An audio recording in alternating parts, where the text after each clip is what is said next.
Welcome to Heartbreak Revealed. Discover real stories of wives, betrayals, and shocking twists. Hit subscribe button and let's get to our story. I checked the parking lot from the steps of the city complex where I stood to make sure her SUV was still there.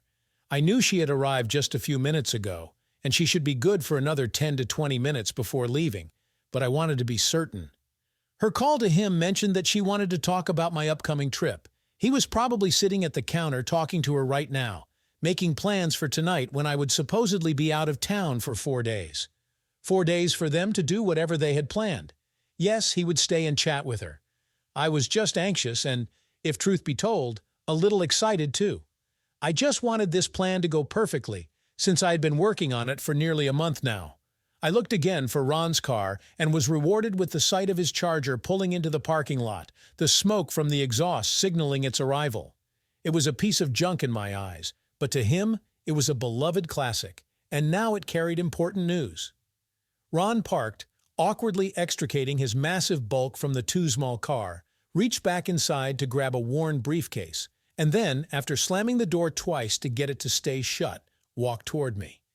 The blinding white teeth in his red face showed him smiling, and it was all I needed to see to let myself return the smile. He raised the briefcase in triumph as he climbed the steps to where I was standing. He reached me, pulled out a sheath of papers, and handing them to me, laughed. "This has cooked her goose, that's for sure. It's all here, just as you wanted." Mike is right behind me with his copies. The cops are right behind him, and they agreed to follow his lead. Just a few minutes, and you'll get what you've been waiting for. I took the papers he handed me, checked to make sure they were what I expected, and then smiled back at him. Perfect. Mike has the official copies for both of them. He's got them both just as you planned. Relax, Greg. It'll be over very quickly. As I nodded, he took one last chance to ask me, "Are you sure, Greg? Are you damn sure this is what you want? There's still time to change your mind. Be certain." "Yes, I'm sure. I'm very damn sure. Our life till now. Christine Walker and I were married 16 years ago this month. We met and fell in love in high school and then dated off and on through college. I went to Ohio State, and she went to the University of Cincinnati. We both dated others during college, but we always reconnected during the holidays. We both graduated in 2001 and moved back to our hometown of Dayton. Christine had a degree in accounting and got a job working for the county in the finance office. I was an engineer and went to work for my dad in his construction business. My degree was in civil engineering, so I began to slowly take over his responsibilities with the idea of him retiring and me eventually running the whole operation. That was fine with me since I had always wanted to do what he did, run my own company and build things. My name is Greg Underwood. My dad's business is Underwood Construction, and we focus mainly on industrial construction. He rarely bothers with small jobs and bids only on those that will keep him busy for years. Those were the big ones, and there were plenty of them around. When I graduated, he started me working on the bids, the part of the job that made us successful. A good bid was necessary to make a profit and to get a foot in the door. Too high, no chance in hell. Too low, good chance to work but a sure loss of profit. A good bid would open the door for the job and for many more down the road. I learned from a pro. Christine and I were dating, and as we both settled into our jobs, talk of marriage was inevitable. We danced around it for several months, but I finally asked her to marry me one sunny day in May. She accepted. We planned for an October wedding, and our life as a couple began the day in 2002 when we pledged our love and devotion to each other for the rest of our lives. We took a week-long honeymoon in the Bahamas, where we learned that intimacy was something we both enjoyed. I was surprised to find she was fairly adventurous in bed. Once she realized that she liked it, she was eager to try everything she had read about or heard from some of her friends at work. I was happy to go along with her exploration, and we tried everything I could imagine at least once. When we returned and started our life as a married couple, we continued to be intimate as often as we had the energy, and things became comfortable for us. We were in love and our lives were almost perfect. We planned on starting a family later, once we felt secure in our lives, but in the meantime, we had fun. We had been married for 5 years when one night, when we were being intimate, I asked her a question. "Do you want kids? And if you do, How many?" She looked at me, her eyes glazed over with desire, and nodded her head affirmatively. She stayed that way for several minutes, then began to subside. She loved this position since it gave her full control. I was along for the ride, but it was a night I thoroughly enjoyed. I loved to see her this way, her face flushed with pleasure and contentment, and her eyes glazed with passion. She looked at me, a smile on her lips as she finally moved off me to collapse beside me. "God, that was wonderful! I love you, Greg. I truly love you." She reached over to kiss me tenderly, one hand sliding down my body. Her eyes told me she was being truthful. "And yes, I want kids. I think we should start as soon as possible. Your job is secure with your dad, and I have my choice of a lot of assignments.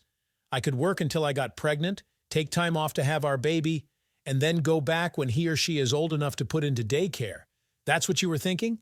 Actually, it was exactly what I was thinking, and I told her. As I was telling her how much I wanted kids, she added, "Well, it's too late tonight since I'm still on the pill, but I can stop in 3 weeks. Till then, we have to practice and practice and practice." She just laughed and said she was so tired she just wanted to sleep in my arms.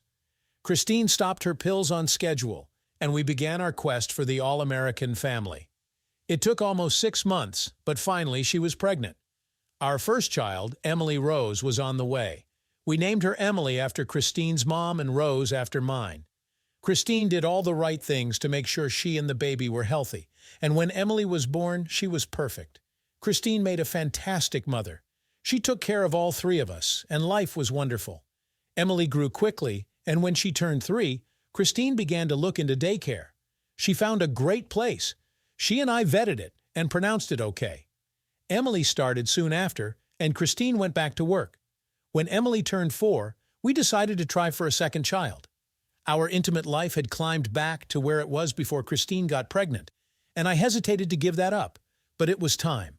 We began trying as often as we could until Christine announced that we were going to have our second. I was pleased and excited and told her that we had to get as much intimacy in before she started to get uncomfortable. She agreed, and we made love as often as we had before, but now with a little more urgency. That was when we discovered several new things that we enjoyed and added to our repertoire. We found out that this one was going to be a boy, and that made both of us quite happy. We wanted one of each, and had decided to continue until we had both boys and girls. Now, we would be the perfect family husband and wife with 2 children, one of each. We waited for our new addition and were delighted when he came healthy and happy. We named him Ryan Thomas after my father and hers. Life was perfect. As Ryan grew, Christine stayed home and took care of both of our kids, but after Ryan turned 2.5, Christine was ready to go back to work. I had no problem with that, and she began to prepare things. It was about that time that my perfect life got just a little less perfect. We got new neighbors. Matt and Amy Duncan moved in next door, and for some reason, Amy and Christine quickly became good friends. I liked Matt, but he and I never became best friends. Matt was a banker, and he and I shared few interests, but Amy and Christine became close, and soon Amy would be at our place when I came home, or I would find Christine next door talking and drinking coffee with Amy. It wasn't like it was a problem, but for some reason, I found Amy to be someone I distrusted on sight. I had no reason for that, but it was true nevertheless. Christine went back to work at the city complex and was now working in the building permit department. That wasn't too bad, since I would see her fairly often when I went in for some permit or other requirement. Things settled back into routine. Christine was back to her lively self, and our intimate life was full and rich. We celebrated our 16th wedding anniversary, and life seemed great for a while. Unbeknownst to me, trouble started when Amy talked Christine and me into throwing a party to invite some of our friends over to meet her and Matt. I had no problem with the idea and agreed to invite some of my construction buddies over. Amy had a short list of people she and Matt knew, and the party was arranged. We set aside one Saturday afternoon and planned a barbecue. I took the kids over to my mom and dad's for the afternoon, and the party was on. We had a good turnout, and I introduced Amy and Matt to many of my friends. I took the time to include Christine, since she had not met a lot of them. Things were going great until I noticed Mark Turner, a trucking contractor that I worked with sometimes. I hadn't invited him, so I wondered how he got here. I didn't care much for Mark. His reputation for bending the law was pretty well known, and I knew he had a reputation as a ladies' man, not caring much if they were married or available. He was talking with some of the ladies, and I figured he would be taking names while he was here. It was sometime later when Christine came over to me and pulled me aside to ask, "Who is that good-looking man in the leather jacket and tight jeans? He's hot. That's Mark Turner, and stay away from him. He's never met a woman he wouldn't chase after. Married or single makes no difference to him. Has a real piece of work. Why did you invite him if you don't like him?" She didn't seem to believe me, not surprising since she didn't know him. I didn't, and I have no idea who did, but he's here. I started to go back to the grill, but Christine was having none of that. "Introduce me and Amy. I want to meet him and see what's so hot about him, see what the ladies see in him. Come on." She pulled me toward Amy, and once she got there, she corralled her as well and started toward Mark. I had little choice but to follow. "Hey there, Greg. Heard you were throwing a party. Connie invited me to come along. Hope you don't mind." Mark was talking to me but looking at Amy and Christine. His smile was pretty big and I wanted to punch his face in, but I had no reason. "Sure, Mark, no problem. I want you to meet Christine, my wife, and her friend Amy Duncan from next door. Ladies, meet Mark Turner." Introductions made, I moved away and went back to my grill. I watched them from the corner of my eye as I continued to provide the burgers and hot dogs while Matt took care of the drinks. Things were going pretty well, and I forgot about Mark and the ladies as I got dragged into a conversation. It was almost an hour later when Christine came back to stand beside me and help with the food. I noticed that she kept looking over toward Mark frequently, but I gave it little thought. The party was in full swing, and I had little time. Later that afternoon, when people were stopping to say thanks as they left, I looked again for Christine and found her standing off to one side talking with Mark. They seemed to be involved in something rather serious as they were talking quietly and standing very close. I didn't care much for that and called over to Christine to come help me. Christine looked at me, stepped back away from Mark, and then said something more before walking toward me. I was distracted by another couple leaving, and when I looked again, Mark was gone, and Christine was talking to Amy. I saw nothing much after that, and the party broke up with people heading home to pick up their kids. Matt and Amy were helping to clean up, and we were able to go inside before it got dark. The party seemed to be a success, and Matt said he had met several people who he thought would be worth inviting over. We said our goodnights, and they went home while we went inside. Christine said very little the rest of the evening, cleaning up leftovers, washing dishes, filling several trash bags with paper plates and cups. I went in and sat down in my chair to relax. My feet standing at that grill all day had done a number on my feet. I think I fell asleep almost as soon as I sat down since I remembered nothing much, until Christine woke me later to go up to bed. I followed her, dragging but contented. I went to bed thinking Christine would be as tired as I was and would want nothing more than to sleep for hours, but I was wrong. As soon as the light went out, she attacked me, her hands all over me, and her mouth working its way down my body, promising a warm, tender haven. Before I knew what was happening, she was ready, not wasting any time with foreplay.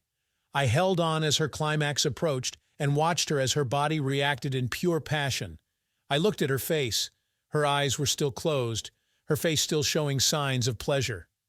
I was confused, not understanding where this surge of desire had come from. I wasn't concerned at that time, just confused. She often reacted this way to some of the things we did, but tonight she was already aroused before coming to bed. That was what was bothering me. "Chris, baby, what was that all about? Where did that come from?" She looked at me in surprise, and then her face turned red in embarrassment. She slid off me, rolled over, and sat up on the side of the bed with her back to me, and I was surprised to see that she was crying. I sat up myself, reached for her only to have her stand up and move away from me. She didn't reply but went into the bathroom and closed the door. I sat there confused and worried. I decided she wouldn't welcome me if I tried to go to her, so I just rolled over and lay back down. It must have been 20 minutes or less before I was asleep. Sunday morning, Christine and I woke to the sound of Ryan and Emily playing one of their games. I looked at the clock to see it was almost 9 in the morning, and I had slept straight through. I pushed myself up and went in to take a shower and try to get my legs under me. Half an hour later, I walked downstairs to find Christine and Amy sitting at the kitchen table, talking quietly. As I walked in, they stopped, and Christine rose to get me a cup of coffee. I sat down, Amy watching me but saying nothing. Ordinarily, I would welcome that, but this morning it seemed ominous. Christine put the cup down in front of me, looked over at Amy, who then rose and left. Christine waited until she was gone before speaking. "I'm sorry about last night. You must have thought I was crazy. It was all a big mistake." She walked around the table and sat down opposite me. "What do you mean mistake? I'm lost. I needed the caffeine, but I doubted that would give me any enlightenment. Amy and I and some of the girls were having fun and making jokes. We were being silly and talking about our husbands and about intimacy. I just got a little carried away and jumped you when we went to bed. I just sort of lost it and never even thought about you. I'm so sorry, honey. I really am. I was so embarrassed I just went in the bathroom and tried to calm down. When I finally came out, you were asleep. I thought about that, decided there was more to it, but that Christine obviously wanted to forget it, so I let it go.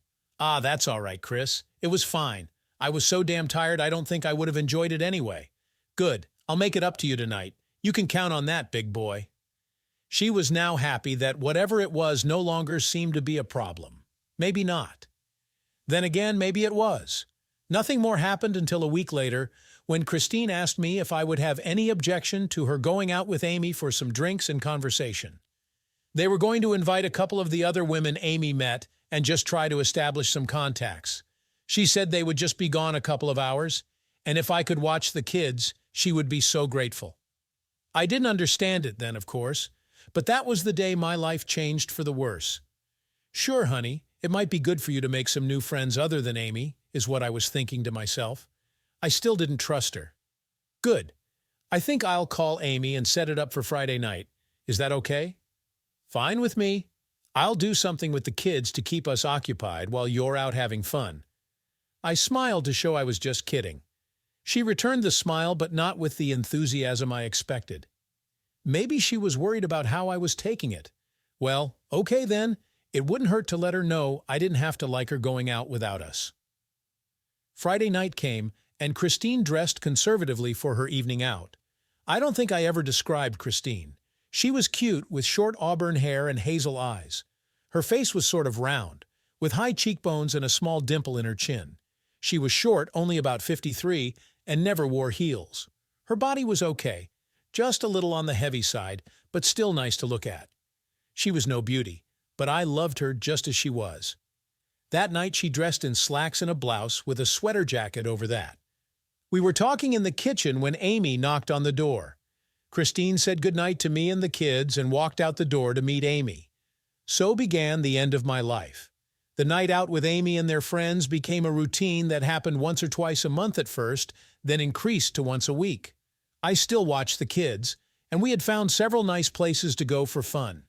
One was an indoor recreation place with soft inflatable slides and tunnels, and that bed of large balls that they jumped into. They both loved that one. We also found the zoo, the aquarium, and Chuck E. Cheese's. I began to learn more about my kids than ever. Actually, I loved the night out for that reason. The first difference I saw was that our intimate life began to change.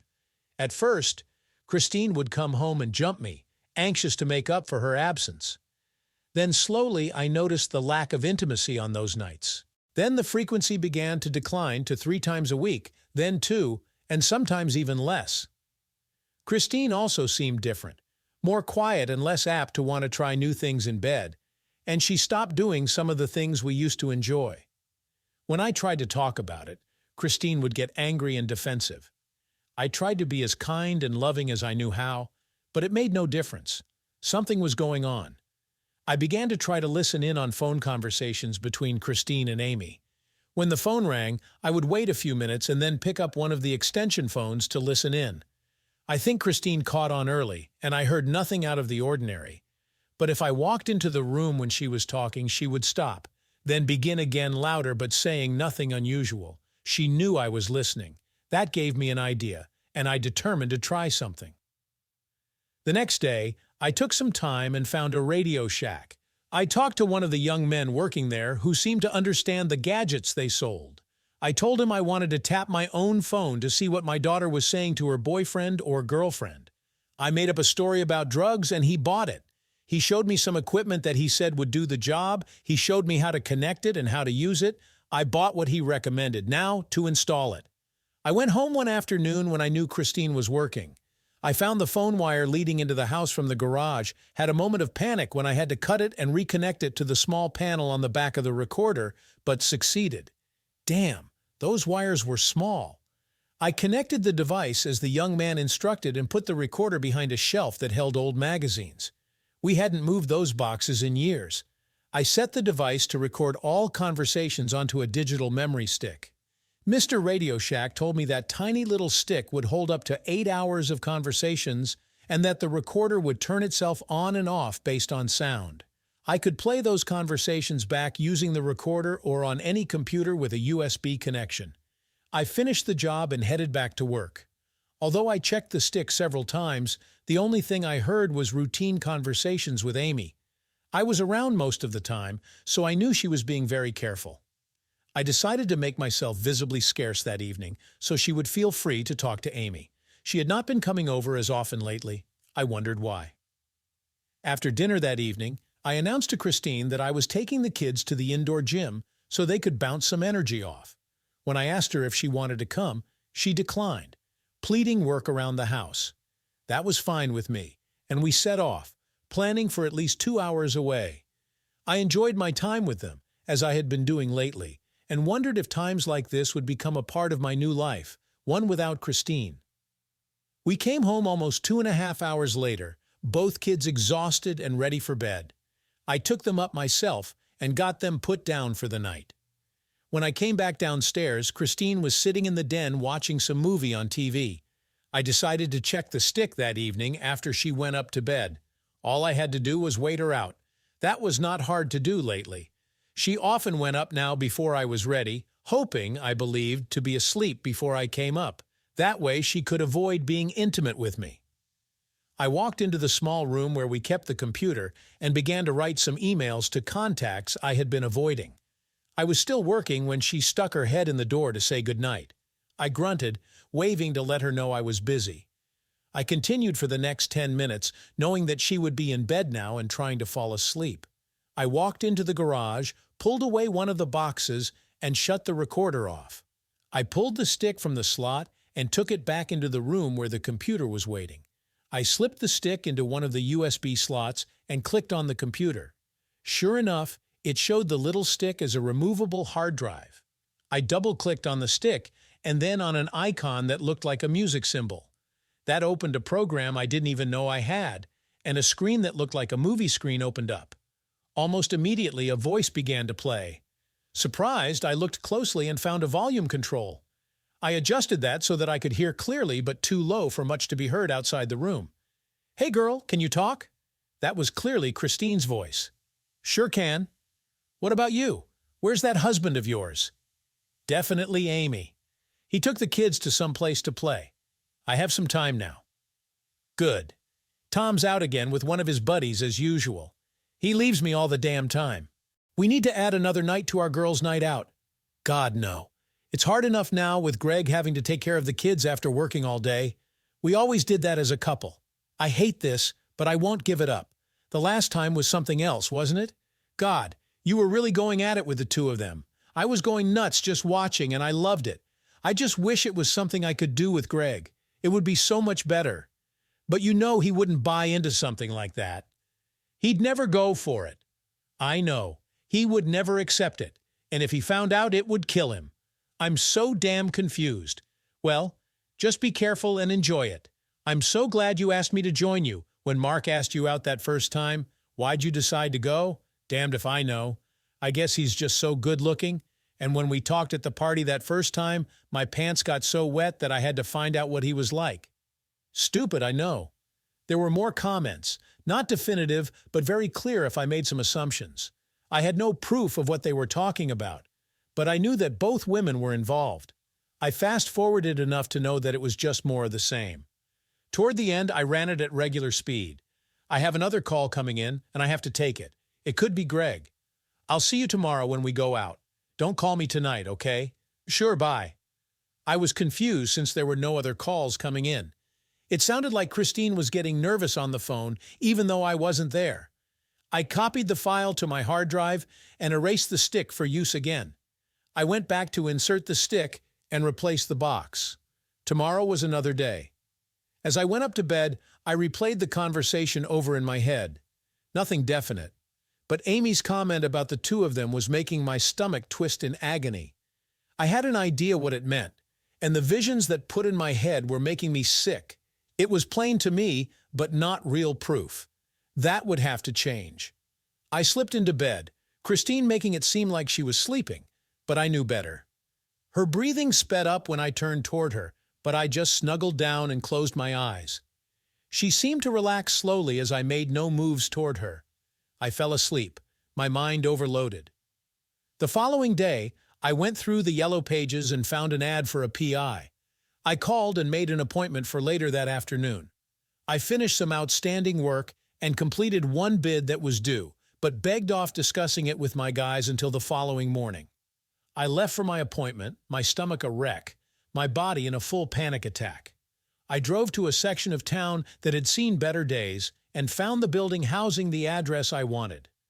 The building was not much better than the neighborhood it was in, but I paid that no mind. I just needed the PI, not a fancy office.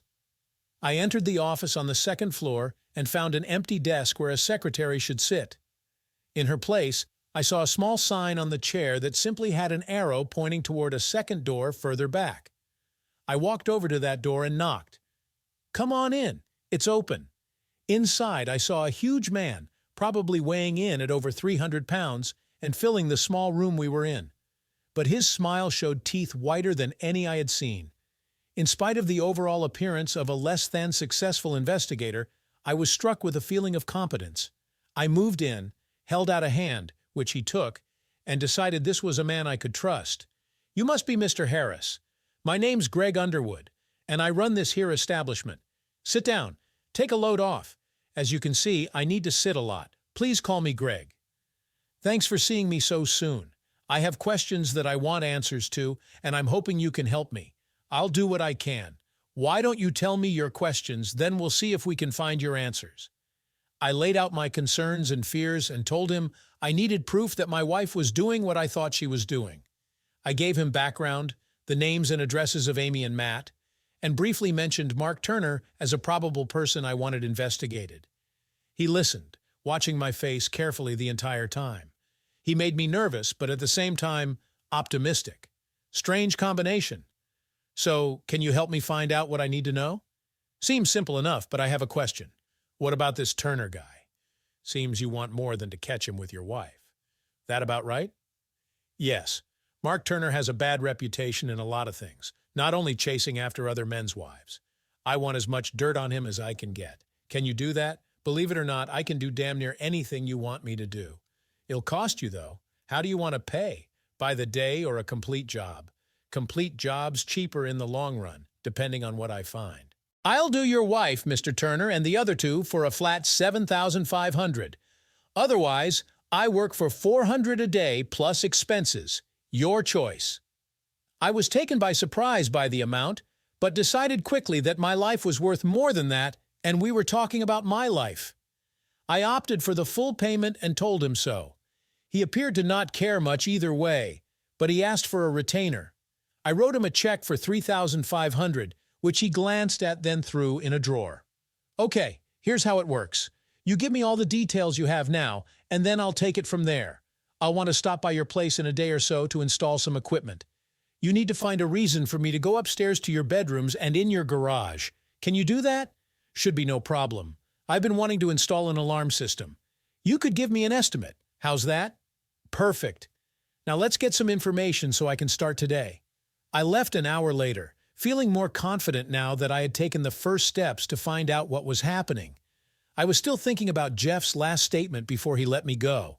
He looked very serious when he asked me directly, "Greg, are you very sure about this? You can talk to your wife, tell her your suspicions, and try to convince her that an affair is a bad idea. If you never know the truth, you might be able to move on and work it out. But once you know for sure and see evidence of what she's doing, there is rarely any turning back. Your marriage will be over. So I need you to tell me you want me to go ahead. If you say no, I'll give you back your check, and we're done. I told him to go ahead and get my answers. I was certain in my own mind that this had to be done. Why I didn't face her and talk to her, I can't really say for sure. Maybe I should have. But I had made promises to her when we were married, and I had been faithful to her ever since. No one had to talk to me and convince me that my vows were important and should never be broken. Why would I have to talk to her? There was no reason. If she loved me, and if she did, Jeff would find nothing. When I got home, it was earlier than normal. For some reason, I went in the back way rather than my normal side door. When I walked in, I saw Amy sitting in our kitchen talking to Christine. Neither of them had heard or seen me as I entered, and I made no noise as I carefully walked into the hall leading to the kitchen. I was in stealth mode after my visit to Jeff's office, so I decided to listen in on their conversation. I leaned back against the doorway and listened. I got more than I wanted. Come on, Chris. You know he doesn't know or suspect anything. He thinks we just go out to have a couple of drinks with the girls, that's all. Matt doesn't know anything either, but he just doesn't care. So don't sweat it, girl. I can't help it. I just get the feeling he knows something is different. It's partly my fault. I've been less loving with him lately, and our intimate life is different. I still love being with him, but he seems different now. It scares me. It's in your head, Chris. Greg doesn't know anything. He trusts you. You know that. Yes, so I cheat him. That's what I give him for trusting me. Oh God, Amy, I have to end this. I love Greg so much, and I don't know what I would do if he found out. But if you do, you'll never be happy again. Hell, never go for what you do with Mark and Tom. You know that, and you'll miss it. I can tell that anyway. I need you to get Tom and Mark for myself, too. Amy let out a little laugh and then continued, What if you invite me over to have a little romp with you and Greg? A real threesome for him to make it even. God, no. It would kill me to see him with you or any other woman. God, what a hypocrite I am. I'm going to end it. I have to. Mark won't let you. You know that. Hell used those pictures he took that first time to show Greg.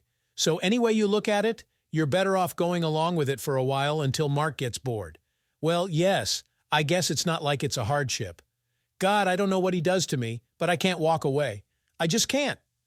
Here she laughed, and Amy joined in. Sick to my stomach, I walked quietly back to the back door, went outside, and then came in the side door as always, making noise as I walked into the kitchen.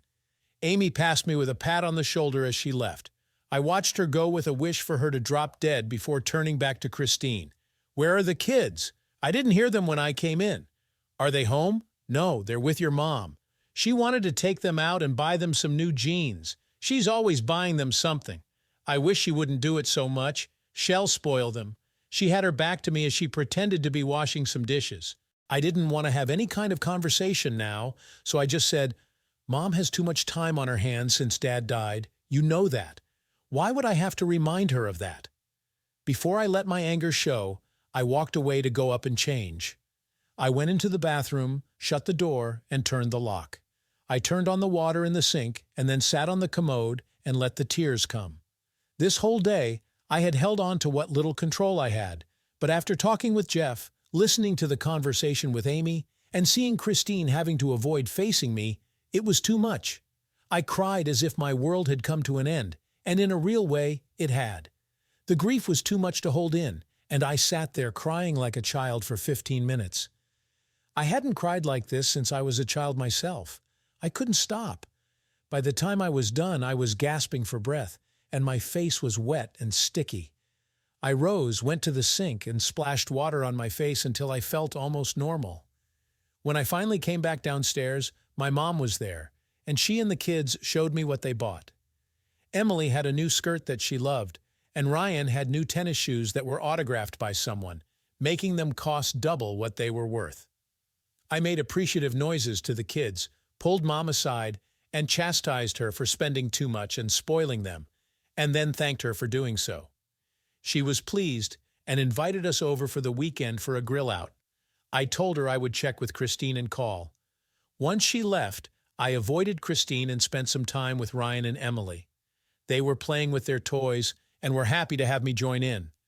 I played with them until it was time for bed. They made the usual noises, but Christine would not allow that, so they went off to bed. I sat down in my chair and turned on the TV. I just stared at it, not even knowing what I was watching until much later when Christine came in, snorted as she saw what was on, and changed the channel. She settled down and began watching some show or other while I watched her from the corner of my eye. I tried to see the changes in her that must have been there. I failed to see them. She looked like the same Christine I had been married to for over 16 years, but she no longer acted like her. She was different, more moody, less talkative, her eyes rarely meeting mine for any time, her manner more abrupt. She was much less active in bed and rarely initiated intimacy now, where before she was always in the mood and usually took the initiative more than I did, and I enjoyed that. I got tired of always having to be the aggressor. None of that showed when I looked at her from the corner of my eye, and since she no longer trusted herself to look me in the eye, I was unable to see it then. By 11 I was tired and I needed sleep. Actually, I wanted the forgetfulness that sleep would bring.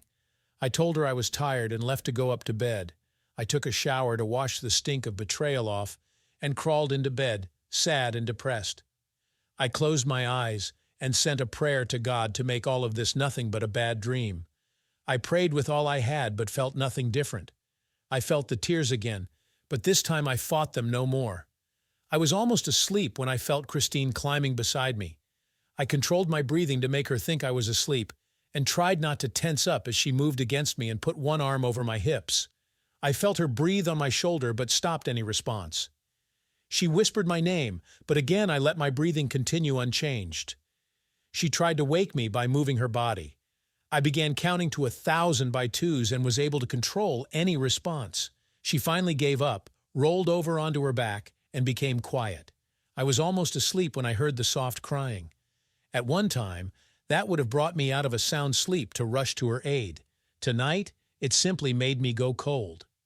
The following morning, I mentioned to Christine that I had a guy coming to give us an estimate on installing a security system. We had talked about it for some time, so Christine was okay with that. I called Jeff and told him to come ahead, and he said he would be there right after lunch. I told Christine I would drive home to let him in so she could stay at work. Now all Jeff had to do was install whatever stuff he wanted. I just wanted it done.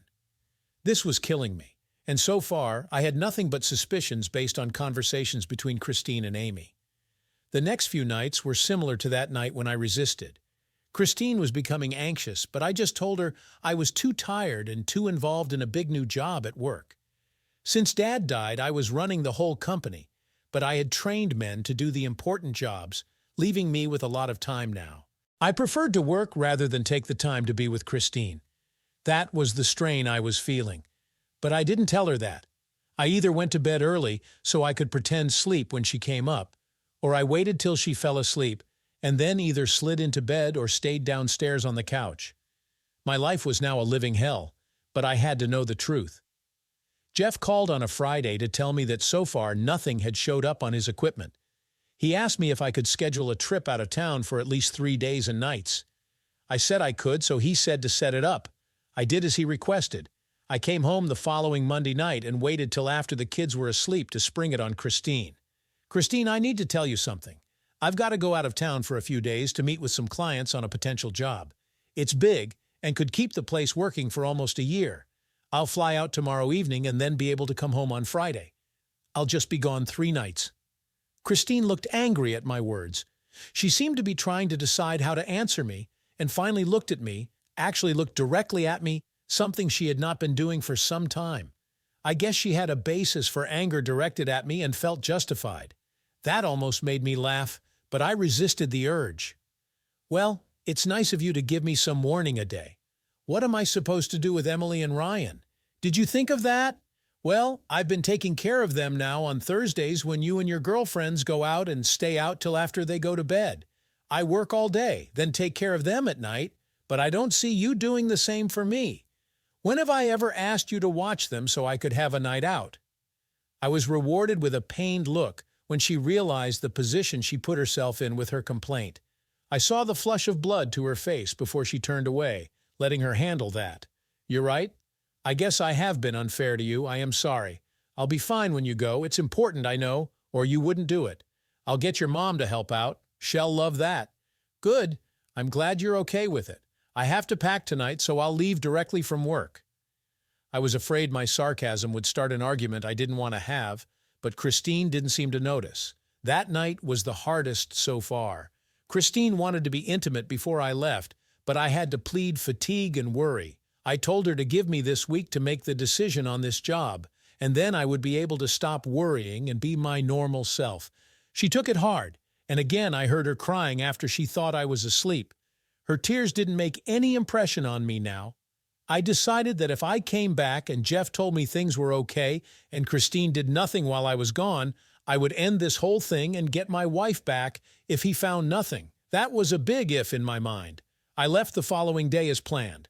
Actually, I checked into a hotel 60 miles away and stayed there for the next 3 days. I called Christine on my cell phone several times a day while I was gone. I particularly called her on Thursday when she would be out doing whatever she and Amy had been doing, but her cell was strangely quiet. All I got was a voicemail message saying not available and leave a message for me to return. I left a message telling her that she must be doing something very important not to take my call. Maybe I had gone too far, but somehow the anger reached out and grabbed me by the throat. Jeff told me not to call him, he would call me.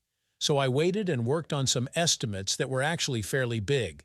The time dragged by. When Jeff finally did call, it was the day before I was to fly home. He wanted me to come into the office as soon as I could.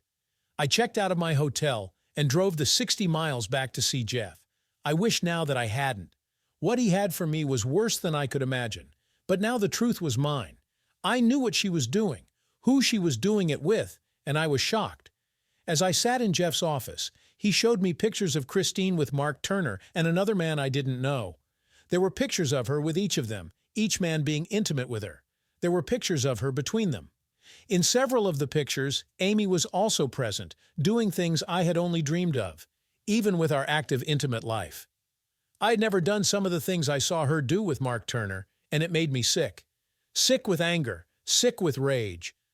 Jeff said nothing as I ran toward the bathroom to get sick. He sat behind his desk as he listened to me retching into his sink. He stood as he saw me stagger back into the room, my face pale with the remaining sickness of watching my wife's betrayal. He sat down as I slumped into the chair. He said nothing as I gathered my courage to ask, "Where were my children?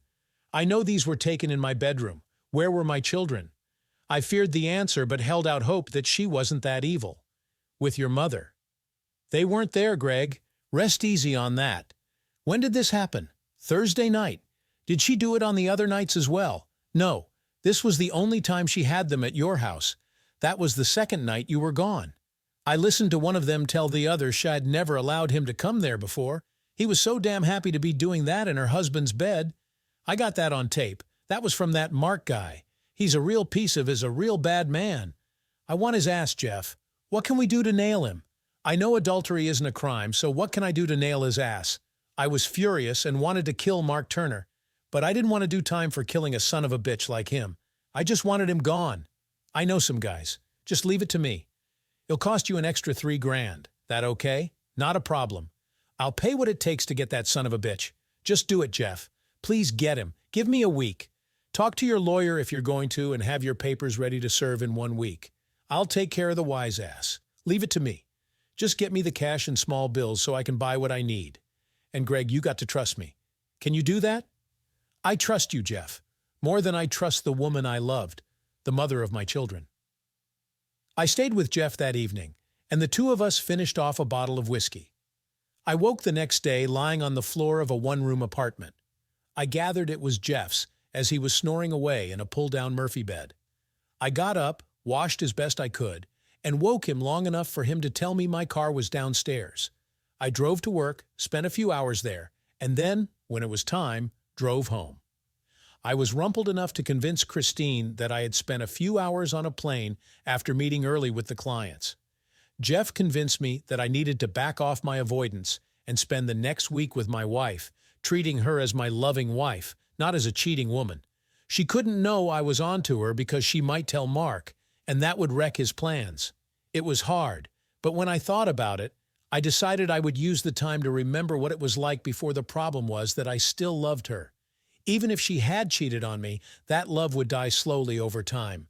But for now, It was alive and well and punishing me for finding out the worst. It hurt. God, how it hurt. The love I had for her still was so strong.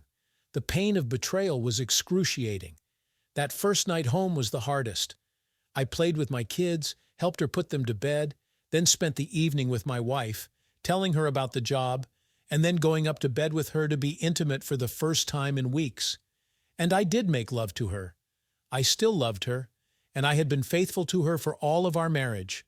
I had no guilt to hold me back. I made love to her like it was the first time. This time, when she cried, it was because it had been so beautiful.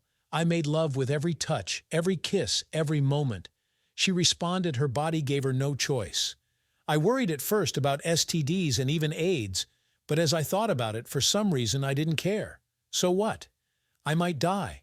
What was I doing now? At least it felt like death, the death of my marriage, and the perfect life I thought we shared. As the week progressed, I thought more and more about my life without Christine. What about Emily and Ryan? What would they think when we were separated? How would we arrange visitation? Who should have them? That part was easy. When she brought 2 men and another woman into my home for intimacy, that made the decision easy. I was going for full custody, and I would use the pictures Jeff had for leverage. I began to accept the end of my marriage, but what it brought with it was sadness. I found myself crying for no reason during the day, and often at night. I was listless at work, got angry for the stupidest reasons, and dreaded going home each evening. I had begun to spend more and more time at work, getting home well past dinner. Christine noticed, but between my renewed vigor in the bedroom and my strange behavior at other times, she was just confused. I had been working with my lawyer to get the terms of the divorce worked out. I wanted to be sure that whatever we did, the kids would not suffer. I planned for college funds, medical coverage, support, and all the things that went into raising children. I had planned originally on both of us working together to do what was best for our kids. Now I had to plan for joint decision-making and how to make it work. The joint bank accounts and savings accounts were of little consequence. We weren't wealthy by any stretch, so those accounts were small. We each had our own 401k plans, and while mine was funded, as was my Social Security, I would accept no claims from her on any of my own investments. In my proposal, she gave up any claims to my future with her betrayal. I made considerably more than Christine did, and I accepted I would have to provide some alimony, but I tried to make it as small as possible. Not to make her life miserable, I just didn't want to pay her for cheating on me with other men. Let her work to earn the money to pay for her new life. I wanted no part of that. And maybe she could go into partnership with Amy, and the 2 of them could run an escort service. They could make a bundle doing that. That brought up another thing, what to do about Matt. Should I give him what I had that showed Amy? It seemed to me he should know the truth about his wife. I talked to Jeff about that, and he suggested an anonymous envelope dropped off at Matt's place of business. It was probably likely that he would know who sent it, but I liked that idea and told him to arrange it. He had all the details now and told me to sit tight until the following Monday. That was D-Day. I finished the week out, Christine and I being intimate 3 times that week. The interesting thing was that she didn't go out on her girls' night with Amy that week. I was curious, so I called Jeff, and he told me she met Mark twice during the week at lunchtime. He said they left to go to a motel on Wednesday, but nothing since. I thought back to that Wednesday, and we didn't make love that night. Christine pleaded a headache, and I accepted that. When we did make love on Friday, I thought no more about it. I knew now that regardless of what she did, Christine was not going to stay faithful to me in the future. She had made a life for herself of deception and cheating, and that was now part of her life. I determined that I would allow her to make it all of her life. I would not be a factor for her anymore. I told her Sunday evening when we were in bed that I had to go to Chicago Monday. It would be a short trip, leaving Monday afternoon and returning Tuesday evening, just the night. No big deal. Christine made a small fuss, but nothing major. She accepted it, and then we made love for the last time. I knew it, but she didn't. I gave it all I had, knowing this was the end of my time with Christine. She had at least 4 climaxes, and she was sobbing with pleasure by the time I was done. I made love to her, putting all of my love and desire for her into it. I gave her my whole self that night, just as I always had. All she could give me was what she had left after her other lovers. It didn't matter. I still wanted her. I had been true to her for our entire marriage, and I was going to end it with a clear conscience. That brings us to that Monday when I stood outside the city complex where she worked and waited with Jeff for Mike and the police. This was it. The children were all ready with my mom. I had spent an hour with her letting her know what I was going to do and why. I showed her one picture to convince her, but nothing more. I wouldn't do that to Mom. Christine's parents were far away, and her dad had Alzheimer's, and her mother was not well, so neither of them would know anything unless she told them. That left only me, Matt, and Amy. Matt's envelope was being delivered at this very moment. Amy was at home, as she always was. Jeff pointed and said, "There they come. There's Mike, and there's Officer Simmons. It's showtime." Jeff looked at me once more, his eyebrows raised in question. I simply nodded to him. He smiled and then went to work. Mike walked up, spoke briefly to Jeff, and then walked into the complex. He was carrying 2 envelopes, and he knew where to go. I followed behind but stayed out of sight. The officer waited outside. His job was to come later. Mike quickly walked down the hall, turned into an alcove where a waist-high counter separated 3 women from the area in front. A sign above them stated, "Building Permits." There was a man leaning against the counter talking to one of the women. Mike walked up to that woman, stood beside Mark Turner, and asked her if she was Christine Underwood. She said she was, and he handed her one of the envelopes. "You have been served." She looked at him in confusion, but took the envelope. He stepped back, looked at Mark Turner, and asked him if that was his name. Mark nodded, also slightly confused. He pushed the remaining envelope at Mark and said, "You have been served." He turned and walked rapidly away, nodding to me as he passed. I watched Christine's face carefully from my position just out of her sight. She opened the envelope, pulled out the documents, read the first page, and looked at the picture attached with a paperclip. Suddenly, her face paled, her hands began to shake, and her mouth opened in a silent cry. She fell forward onto the counter, the envelope and its contents falling to the floor. I watched as tears began to fall, and she continued to try to scream. Finally, she found the breath, and an ear-splitting scream blasted the quiet of the area. No sooner than that happened, she slid slowly down behind the counter. Mark Turner had also looked at his document. It named him as a correspondent in an alienation of affection suit, and also had a picture attached. It made a claim on his business and included a restraining order barring him from contact with Christine, my home, or place of business. Christine would find a similar restraining order in her documents, barring her from our home and the children until such time as a visitation schedule could be worked out. Mark's face grew dark with anger, and his arrogance showed as he pushed the documents back into the envelope and turned to stomp out of the building. I stayed back as he passed, then I followed him at a distance as he walked down the hall and out through the front doors, right into the hands of the officer. I moved quickly to the open door to hear the officer say, "Mark Turner, you are under arrest for grand theft. Anything you say can and will be used against you in a court of law. You have the right to remain silent and to have an attorney. If you can't afford an attorney, one will be appointed for you. Do you understand these rights?" Mark struggled, but finally said he understood. The officer and his partner hauled Mark down the stairs to their patrol car and pushed him in the back. Funny, they didn't protect his head, which hit the top of the door rather hard. I heard an oops from the partner. Jeff later explained to me that there had been a series of thefts from several of the local shops. Strange thing was that all of the stolen merchandise was found in one of Mark Turner's trucks. It had been verified and would be returned to the places from which it had been stolen.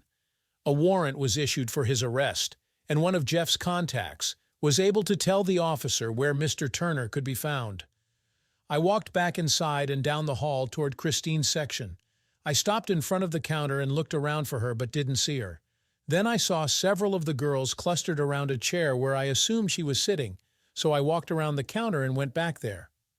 I pushed my way past several of the women to see Christine sitting with her head down and her shoulders slumped in defeat. It was a bittersweet sight and not one I wished for anyone to have to see. In a cold voice, any emotion I felt savagely suppressed, I said, Don't come home tonight. There is a restraining order included with your copies that forbids you to come anywhere near me, the children, or the house until conditions are changed by the courts. Let me know where to send your things." At my voice, Christine looked up at me, but I gave her no chance to say anything as I delivered my planned speech. Her face was pale, her eyes bloodshot from crying, and her mouth was partly open, her lower lip quivering. I loved her at that moment as much as I ever had, but I was also sick at the sight of her. She listened to my speech and then spoke in a voice strained and on the verge of collapse. "I'm so sorry, Greg. I love you more than my own life. I'm so very sorry." I looked at her. Now, after I had done all I planned, I was numb at that point, so all I said was, "So am I." As my control threatened to fail me, I pulled off my wedding ring and dropped it on the floor in front of her. I kept my promises. I walked quickly away before I lost it and went back outside to find Jeff.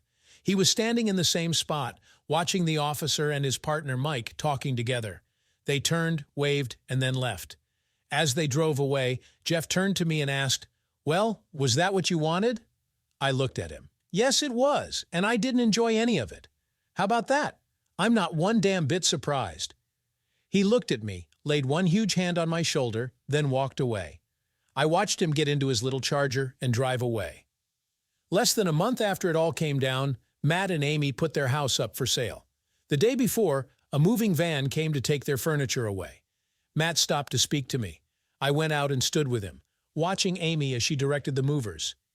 He hesitated, then spoke. "I know it was you that sent me the envelope. Was there more?" He was not looking at me, but I knew he was waiting for my answer. I remembered Jeff's advice. I looked at Amy, and just then she looked over, meeting my eyes. She couldn't hold them. I decided what to tell him. "There was more, but I won't give it to you. You need to decide what you want to do."